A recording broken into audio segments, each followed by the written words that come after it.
Baik, Assalamualaikum. Kita bertemu lagi untuk mata kuliah Bahasa Indonesia. Untuk kali ini, kita akan membahas berkaitan dengan diksi atau pilihan kata.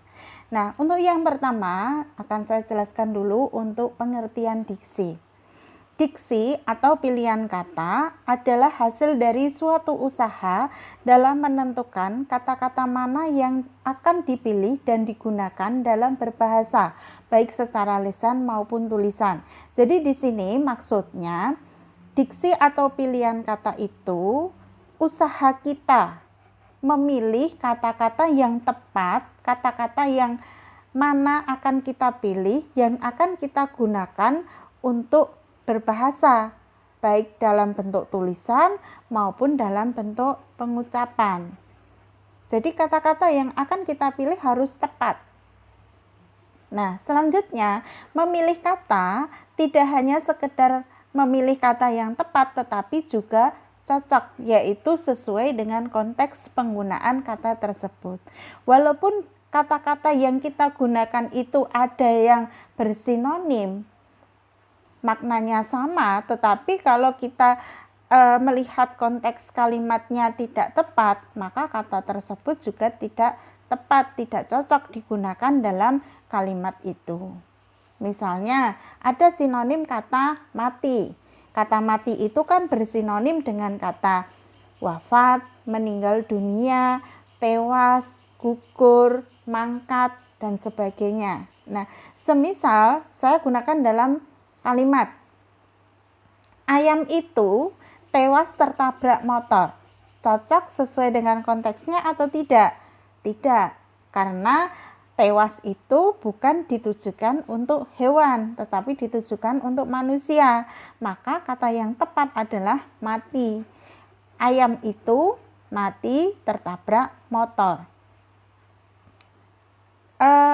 Penggunaan untuk kalimat yang lainnya, misalnya pahlawan itu mati di medan perang, juga tidak cocok kata mati walaupun maknanya sama dengan kata gugur, tetapi yang tepat sesuai dengan konteks kalimatnya yaitu pahlawan itu gugur di medan perang. Nah, seperti itu. Jadi, intinya untuk pemilihan diksi ini, kita harus memilih kata yang tepat dan cocok sesuai dengan konteks penggunaan kata tersebut, baik secara lisan maupun tulisan.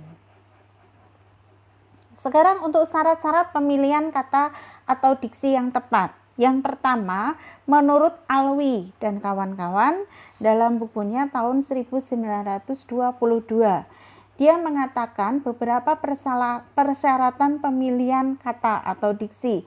Yang pertama adalah kata tepat. Tepat di sini maksudnya pilihan kata mempunyai makna yang dapat mengungkapkan atau sesuai dengan maksud yang hendak disampaikan. Jadi memilih kata tepat di sini artinya bahwa kita memilih satu kata, misalnya kata tidur. Maknanya dan apa yang akan kita ucapkan, apa yang akan kita ungkapkan itu sesuai dengan maksud yang akan saya sampaikan. Kemudian yang kedua, benar. Benar di sini artinya pilihan kata yang diucapkan atau dituliskan berdasarkan kaidah pengucapan dan penulisannya. Jadi antara yang diucapkan dengan yang dituliskan itu sama. Misalnya kata gugur. Gugur penulisannya G-U-G-U-G-U-R. Nah, untuk pengucapannya sama gugur.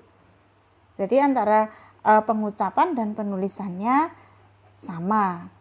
Kemudian yang ketiga, lazim. Artinya pilihan kata yang biasa digunakan untuk mengungkapkan maksud-maksud. Terpilih kata-kata yang tepat yang lazim digunakan dalam kehidupan sehari-hari. Untuk apa? Mengungkapkan maksud-maksud yang akan kita ungkapkan kepada pembaca ataupun kepada pendengar. Selanjutnya yang kedua, menurut Karaf. Di sini dalam bukunya tahun 1994, dia menyatakan beberapa persyaratan pemilihan kata. Yang pertama, membedakan antara konotasi dan denotasi. Nah, untuk konotasi itu adalah makna yang tidak sebenarnya, sedangkan denotasi itu adalah makna yang sebenarnya. Misalnya, contoh dalam kalimat, jika bunga bank sangat rendah, biasanya masyarakat akan merasa ringan untuk mengambil kredit bank. Nah, untuk contoh yang kedua di sini, kata bunga adalah yang berkaitan dengan laba yang didapatkan dari meminjam uang di bank. Sedangkan untuk yang kalimat pertama, bunga sepatu tumbuh indah di pekaranganku. Nah, bunga di sini maksudnya adalah tumbuhan atau tanaman yang tumbuh di pekarangan. Nah, untuk makna bunga yang pertama itu termasuk makna atau kata denotasi, jadi merupakan makna yang sebenarnya. Sedangkan yang kedua, bunga di sini termasuk konotasi, yaitu makna yang tidak sebenarnya. Kemudian yang kedua, membedakan antara kata yang hampir bersinonim, hampir ya, tetapi tidak bersinonim. Contohnya, siapa pengubah undang-undang yang memberatkan rakyat? Kalimat yang kedua, pembebasan bea impor adalah peubah peraturan yang memberatkan pengusaha selama ini.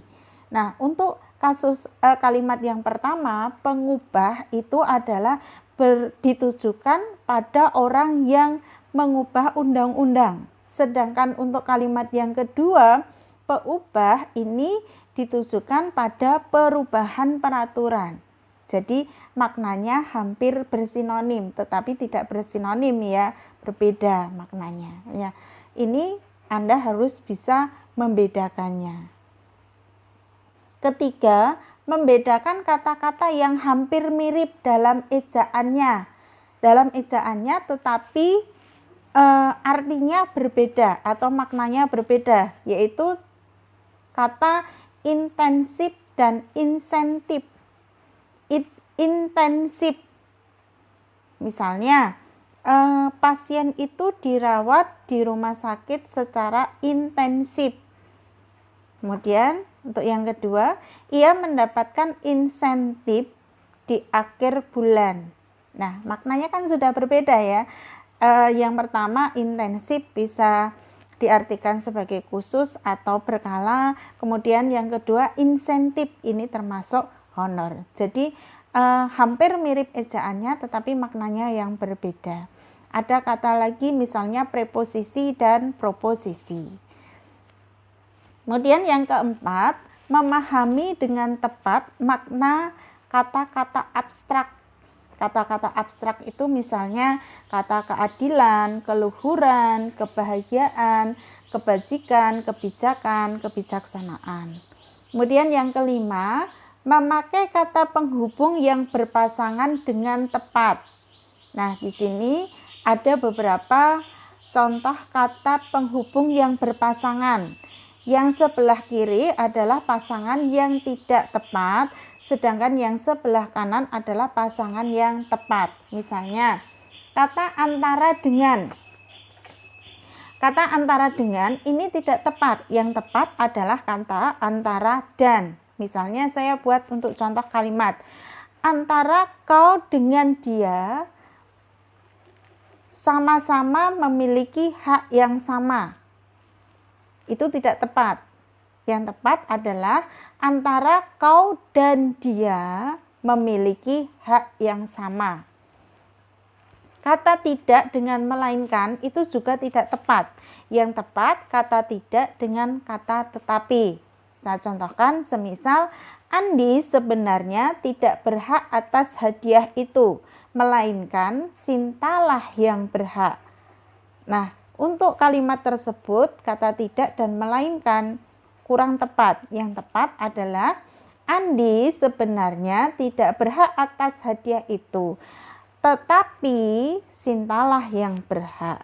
Nah, di sini yang tepat adalah kata tidak berpasangan dengan kata tetapi. Kata baik berpasangan dengan kata maupun itu juga tidak tepat. Yang tepat kata baik berpasangan dengan kata maupun. Bukan berpasangan dengan kata tetapi, tidak tepat. Yang tepat kata bukan berpasangan dengan kata melainkan. Selanjutnya adalah yang keenam, membedakan kata-kata khusus dan kata umum. Nah, contohnya misalnya kata umum berkaitan dengan melihat. Misalnya kata khususnya yaitu memandang, menatap, menonton, kemudian mengawasi, melirik, dan sebagainya. Nah, sekarang untuk idiom. Idiom di sini adalah bahasa yang dipadatkan. Nah, hal ini berarti setiap kata yang membentuk sebuah idiom berarti di dalamnya sudah ada satu kesatuan bentuk dan makna. Misalnya adu domba, gulung tikar, muka tembok. Jadi adu domba, gulung tikar. Ini kan sudah menjadi satu kesatuan ya. Misalnya saya contohkan, saya ambil satu, yaitu kata gulung tikar. Gulung tikar di sini berasal dari dua kata, yaitu kata gulung dan tikar. Ini awalnya berdiri sendiri-sendiri setiap kata. Setelah membentuk idiom, bahasa yang dipadatkan, jadi sudah membentuk satu kesatuan bentuk dan makna. Bentuknya berbeda, maknanya juga berbeda. Gulung yang awal artinya membuat sesuatu menjadi gulungan atau tabung ya. Kemudian tikar sebagai alas duduk di lantai. Nah, kalau untuk idiom gulung tikar sudah menjadi satu kesatuan bentuk dan makna, maka berubah maknanya, yaitu menjadi bangkrut. Seperti itu. Jadi dua kata yang dijadikan satu, kemudian membentuk satu kesatuan bentuk dan mempunyai makna yang baru. Kemudian ungkapan idiomatik. Ungkapan idiomatik di sini artinya pasangan kata yang selalu muncul bersamaan dengan frasa. Misalnya berawal dari, berdasarkan pada, bergantung pada, berjumpa dengan, berkenaan dengan. Nah, ini termasuk ungkapan idiomatik.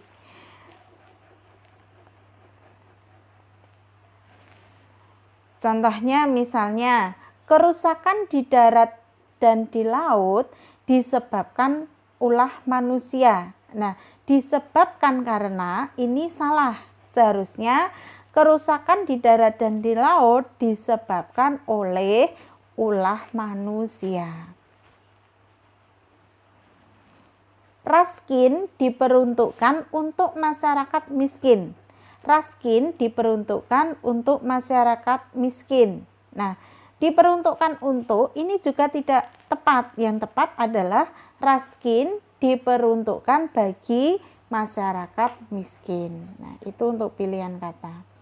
Sekarang berbagai kesalahan dalam berbahasa.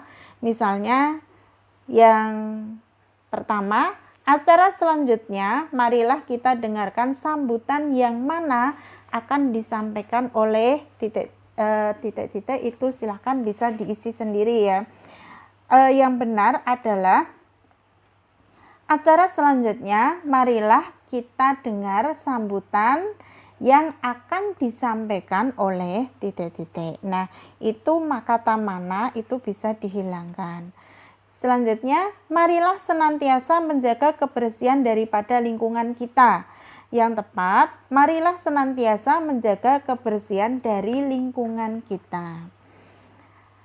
Daging korban dibagikan kepada masyarakat miskin. Kata korban di sini juga kurang tepat penulisannya. Yang tepat adalah daging kurban, pakai U ya, dibagikan kepada masyarakat miskin. Selanjutnya, sore ini jadwal anak-anak mengkaji di masjid. Ini juga kurang tepat. Yang tepat adalah sore ini jadwal anak-anak mengaji di masjid. Pencuri itu lulus dari kepungan warga. Ini juga kurang tepat. Yang tepat adalah pencuri itu lolos dari kepungan warga. Berdasarkan fakta di lapangan, kamulah yang harus bertanggung jawab atas peristiwa itu. Kata fakta di sini juga kurang tepat, yang tepat adalah kata fakta. Terakhir, persediaan kertas polio sudah menipis. Kata polio di sini juga kurang tepat, yang tepat adalah kata folio. Nah, demikian berkaitan dengan materi pembelajaran diksi atau pilihan kata. Nah, sampai di sini dulu untuk pembahasan diksi. Terima kasih atas perhatiannya. Wassalamualaikum warahmatullahi wabarakatuh.